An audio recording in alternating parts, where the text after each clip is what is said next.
Bonjour, et donc je vais vous expliquer comment on ajoute une photo sur Word, c'est comment on configure, à quoi servent tous ces boutons. Donc je suis sur le formulaire pour créer une nouvelle page, ça marche très bien pour créer un nouveau post ou édition. Donc on va commencer par ajouter un média. Donc tout de suite on va se trouver nez à nez avec toutes les photos qui ont déjà été envoyées sur le blog.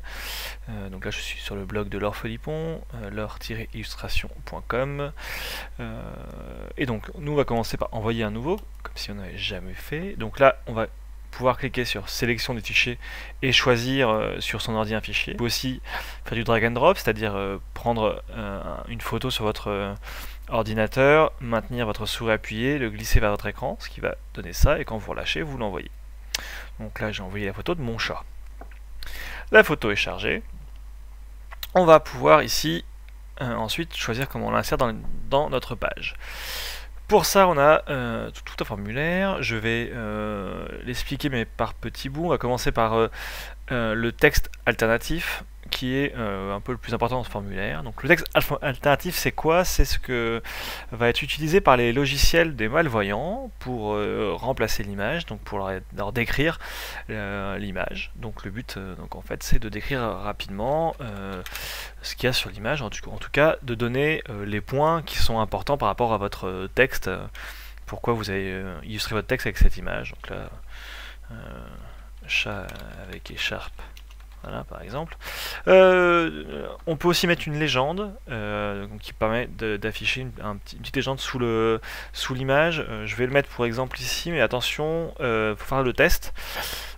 Selon votre thème, ça ne peut pas passer. Hein. Tous les thèmes ne gèrent pas la légende et c'est pas très utile. Autant le texte alternatif est vraiment, c'est une obligation de le renseigner, c'est très important même pour le référencement. Autant la légende, c'est juste d'un point de vue d'un choix graphique pour votre site.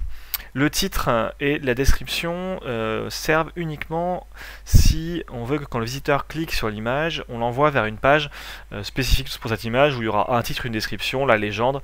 Moi je suis pas très pour ce genre de page parce que ça crée des pages pour pas grand chose. Pour le visiteur, ça ralentit un peu la façon dont on utilise le site. Donc je suis pas vraiment pour, mais si vous voulez le faire, ça s'appelle donc faire une page du fichier attaché. Et du coup, avec cette page, vous pouvez avoir toutes ces infos qui s'affichent, titre, description donc. Donc moi j'ai laissé là-haut la légende. Ensuite, donc tant qu'on en est à lier, donc lier à, c'est en gros qu'est-ce qui se passe quand votre visiteur clique sur l'image. Donc il peut se passer plusieurs choses. On peut avoir un lien personnalisé, donc quand le visiteur va cliquer, vous l'envoyez vers une URL que vous avez définie, votre page Facebook, je sais pas, peu importe, vous mettez l'URL ici, en commençant par http://. Ça peut être aussi enfin, tout type de lien. Je vous invite après à faire des recherches sur vers quoi on peut faire les liens. Le lien vers le fichier média, donc en gros ça va renvoyer le visiteur vers la photo en grand format. L'avantage, enfin du moins la façon d'utiliser ça, ça peut être soit d'avoir un plugin qui va ouvrir avec une lightbox vos images, donc ça c'est pas mal quand on a ça, soit simplement parce qu'on dit au visiteur allez voir sur mon image en haute def pour avoir tous les petits détails, parce que c'est une image qui est riche en informations. À ce moment là on fait ça, sinon aucun. Donc quand le visiteur passe, rien ne se passe. Je vais ici mettre page du fichier attaché juste pour pouvoir vous montrer à quoi ça correspond sur le site pour avoir l'exemple. L'alignement gauche centré droite aucun, donc comme ça l'indique, ça l'aligne à gauche ou à droite. Quand ça aligne à gauche ou à droite, le texte se longe l'image de l'autre côté, du côté opposé, alors que si vous mettez centré, le texte va s'arrêter au-dessus de l'image et redémarrer en dessous, et votre image sera centrée. Et aucun, comme pour centrer, le texte sera en dessous et au-dessus, mais elle se sera alignée sur la gauche en général, selon après aussi votre thème. La taille, donc il y a trois possibilités: miniature, moyenne et taille originale. La miniature, donc en fait c'est une image qui est assez petite, qui est pratique justement pour les alignements gauche et droite. La moyenne, souvent vous vous permettra plutôt d'avoir une image qui fait quasiment la largeur de votre contenu et donc sera plus joli en centré. Taille originale est rarement utilisable car souvent beaucoup plus grand que la gestion de votre contenu, ça va donc dépasser, pas être très joli. Ces tailles sont réglables dans l'administration. Souvent les tailles définies par WordPress à l'origine ne sont pas trop mal, voire après si avec le thème que vous avez choisi, si vous pouvez un petit peu affiner ces tailles pour une meilleure harmonie. Donc moi je vais ici mettre la miniature,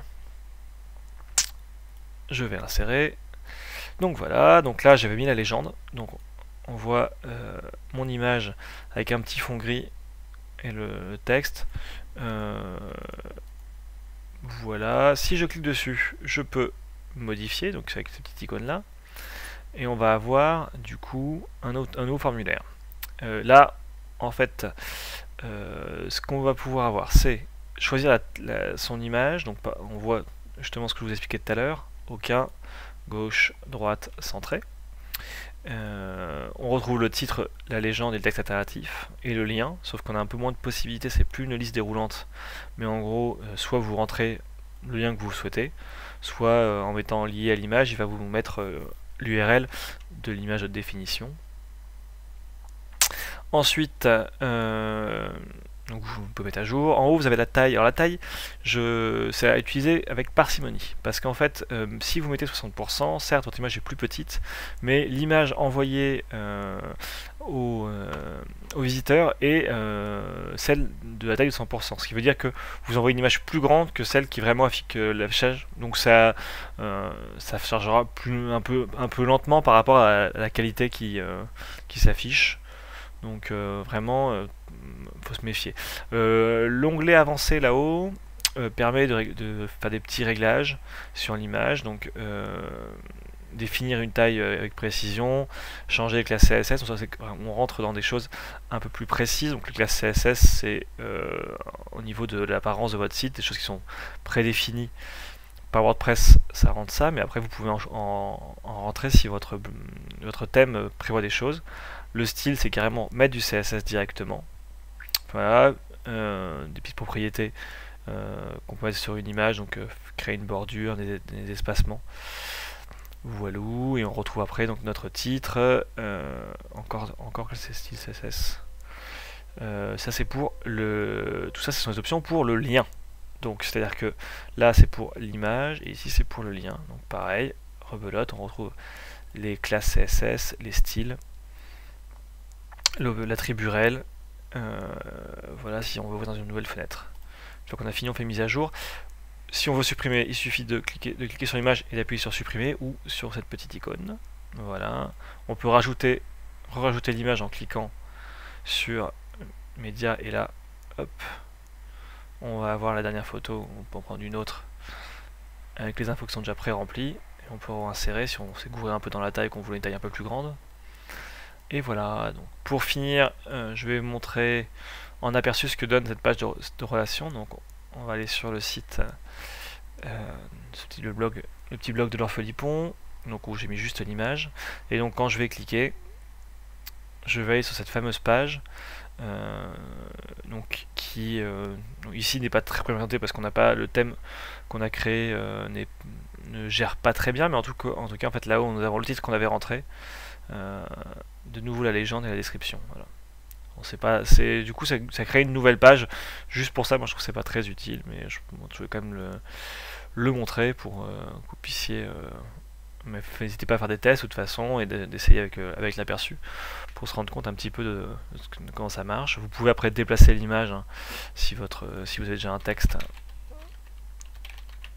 Il suffit de faire un drag and drop pour l'amener où est-ce qu'on veut. Voilà.